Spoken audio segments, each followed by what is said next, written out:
Hey, Scott Spears here with another edition of the Spears Report. Been a long time since I've done one of these. And I just want to show you something. Since Halloween, this is November the 3rd. Look at this obnoxious uh, bowl of candy that's still left from Halloween. Do you know how much weight is going to be gained? I mean, look at this. Obnoxious. Anyway, with all the things going on, one thing I wanted to talk about the other night, I came across a CD of the tribute program that I did to Madge Cooper, WMRN radio personality, for those of you who don't know, in 2009 when she passed away at the age of 99. I thought about putting a copy of that up on the internet, but frankly, it was such of its time and done by friends of hers, and there was a moment at the end where I spoke about my personal relationship with her that I just didn't want to air and kind of wanted it to live on its own. Uh, but I do want to remember her because I've never talked about her in one of these blogs.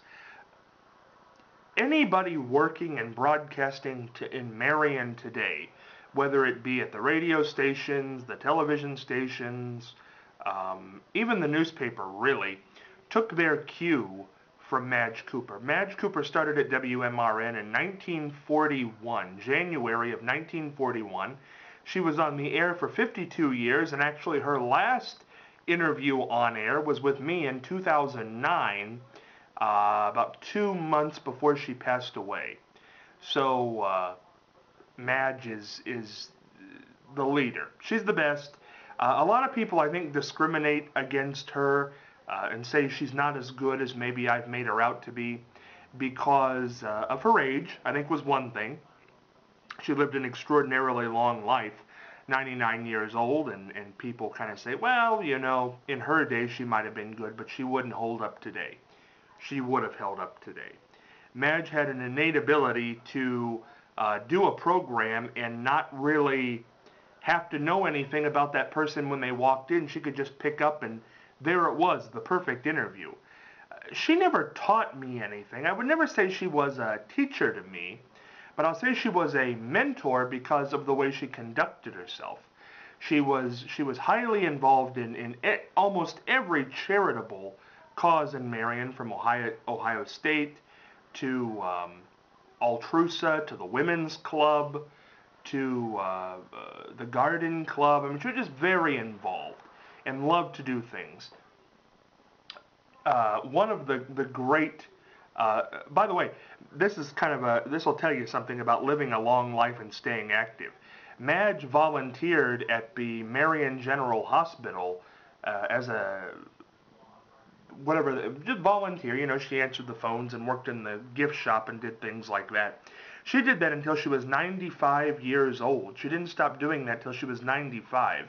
She was the first person from Marion inducted into the Broadcasters Hall of Fame of Ohio when she was 97 years old, and her speech that night was tremendous, tremendous, tremendous. I wrote a book on her. One of the great, I got to speak at her funeral, gave a eulogy. I don't think it's hard to sum up a woman like her, but I hope I did a decent job of it. I did so many things with her broadcast-wise, and they always make me smile because they were the best time I ever had in broadcasting. I remember we did the last charity ball, the 80th charity ball here in Marion. We did it at Carousel Concepts, out at the Carousel when it was still open. It was a December night, cold December night. Madge was 97 years old. She did the 2-hour broadcast. It was sponsored by Buckeye Collision. I remember that. We kept having to say Buckeye Collision. Madge knew really nothing about the broadcast, had no idea who the guests were going to be, nothing. She came that night and she did better than anybody could have done. You could have thrown anybody in that position and they could not have done what Madge did. Nobody could do what Madge did, and I think that's what made her unique. I don't know if anybody else in this town ever became more popular than her, and maybe there were even more people who were more refined than her, but there was never anybody who was more entertaining, and there was never anybody who got it. Madge was a broadcaster, and let me tell you what I mean by that. She gave a lot of money to a lot of charitable organizations. She spent a lot of time involved with the college. The Guthrie Room is still there. The Historical Society, how could I forget that? She spent a lot of time there. The Guthrie General Store is named for her. She spent a lot of time at Altrusa. That was one of her important things. The Women's Club. I believe there's a tree planted there in her name. But Madge loved broadcasting, and I don't think she ever fully got it out of her system. She might have been a really good philanthropist, and she certainly was. But she was a broadcaster in her bones. And you could just tell that. She told me one time when she retired that she felt like immediately she'd done the wrong thing because she felt like somebody had cut her hand off where the microphone should have been because it just had been there for so long. She certainly was a mentor, like I say, in just how to conduct yourself, how to get the big interview. Madge was in New York in the 1950s, late 1940s, doing fashion reports. She thought outside the box. I think that's where my idea of interviewing celebrities and not just paying attention. Just because I'm in Marion doesn't mean I can't cover something outside of Marion and make it a big deal. Madge understood that. I understand that. And I think that's another aspect of what made her great. Just want to end by saying this. If you don't know who she is, you need to find out who she is because whoever your favorite broadcaster is, she's the basis for them being here today. She's the basis for me, and like I said, I don't think she was a teacher because she never really taught me how to do anything, but she was a mentor of how to conduct yourself.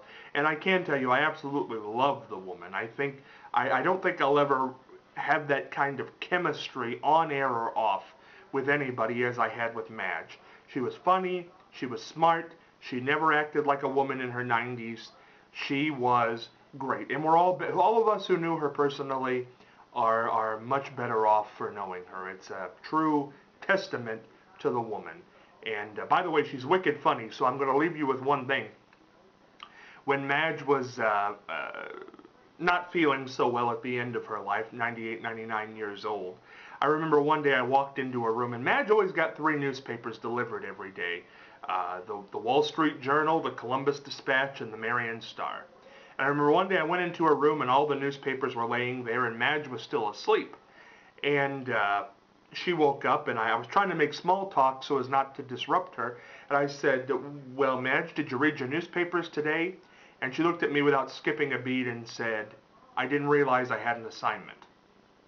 And then she rattled off that laugh, which she was so good at. So, Madge Cooper Guthrie, the lady who made all broadcasting in Marion really possible, and certainly a lady who I loved a whole bunch.